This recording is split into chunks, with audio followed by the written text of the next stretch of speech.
não parar, não precipitar e não retroceder. Então dizer para esse cara, sabe quando nós vamos parar? Nunca. Nunca na sua porca vida. Né?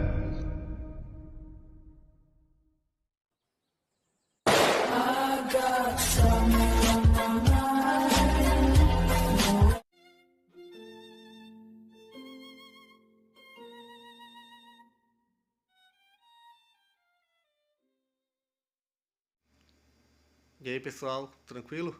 Então vem aqui antes do vídeo começar, pedir para vocês se inscreverem, quem não for inscrito, compartilhar, curtir, comentar.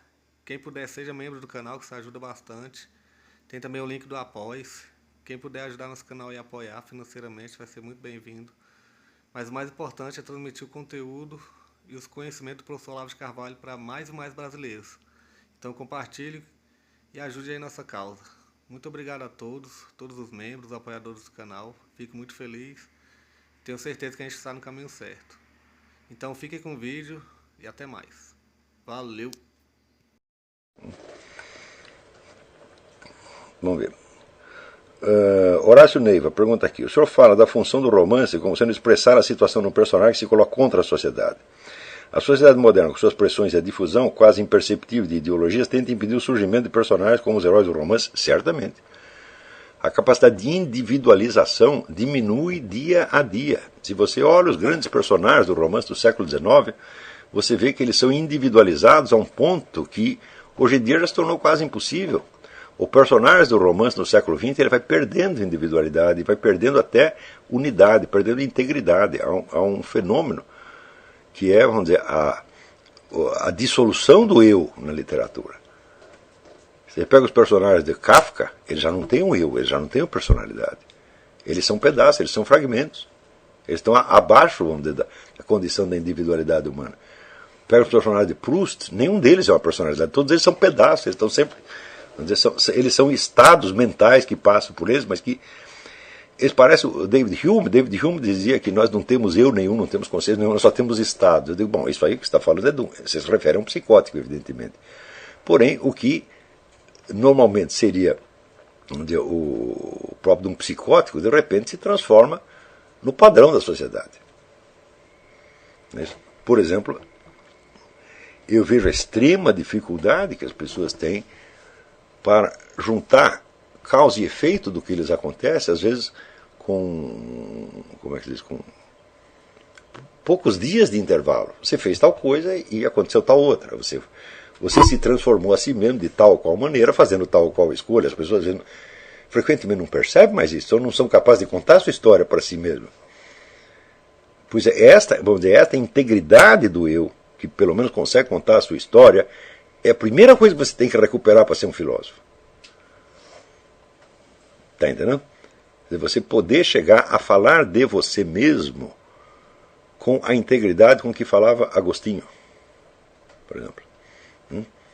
Quem habla solo espera falar a Deus um dia. Então, primeiro, aprender a conquistar minha própria voz, falar para mim mesmo. E daí eu posso fazer pergunta para Deus. Porque se eu chego lá disfarçado, de qualquer outra coisa, Deus não vai falar comigo, pô. Não vai prestar atenção no que está falando porque é besteira.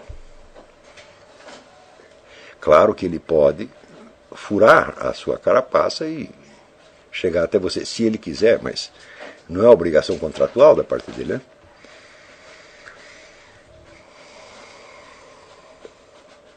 A falta desse tipo que se coloca contra a sociedade na nossa literatura, marcada muito mais por personagens frutos do meio social, pode nos dizer alguma coisa sobre a condição brasileira, mas sem sombra de dúvida, Horácio, você tocou aqui num ponto fundamental. E você vê que, em geral, os personagens da literatura brasileira, eles estão abaixo da situação. Eles são pessoas que não conseguem lidar com a situação. Eles são vítimas da situação. Eles não se levantam contra ela. Então, quando você vê um Raskolnikov, ou Julian Sorel no Vermelho e Negro, tá? Claro que eles erram e eles são derrotados no final, mas eles se levantam contra a situação. Eles são ativos, eles não são vítimas inermes. Não é isso? Agora, os personagens da literatura brasileira, com raríssimas exceções, eu vejo algumas exceções, por exemplo, no livro do José Geraldo Vieira, aparece às vezes algum personagem mais notável, ou na história do Guimarães Rosa, a hora em vez de Augusto Matraga, que é um sujeito que ele realmente não aceita a situação, ele se levanta contra ela. Isso é raríssimo na literatura brasileira. Em geral, quando você vê aparecer, vamos dizer,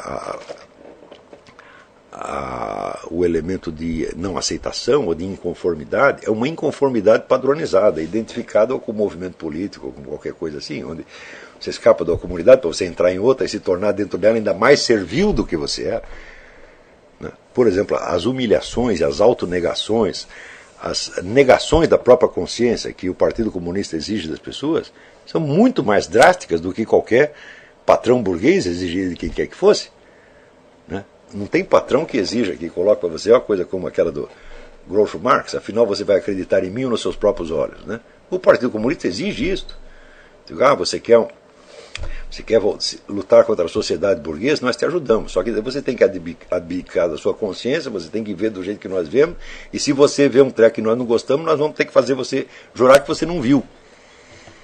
Tá certo? O PT faz isso a todo momento. O PT faz as pessoas negarem aquilo que elas sabem que é verdade. Quer dizer, quando aquele vagabundo daquele Giancarlo Suma discutiu comigo no Globo, dizendo, não, o Foro de São Paulo não tem poder decisório, é apenas um clube de debates. Eu digo, você já viu o clube de debate emitir resolução subscrita por todos os membros? Quer dizer, o cara sabe que ele está mentindo, mas o partido mandou ele dizer aquilo. Então ele tem que negar o que ele está vendo. Quer dizer, este tipo vamos dizer, de revolta contra a sociedade não é revolta, isso é uma alienação, vamos dizer, alienação elevada ao cubo.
Chegamos a mais um final de uma aula, de um vídeo. Espero que tenham gostado. Quem não se inscreveu ainda, se inscreva, compartilhe, comente.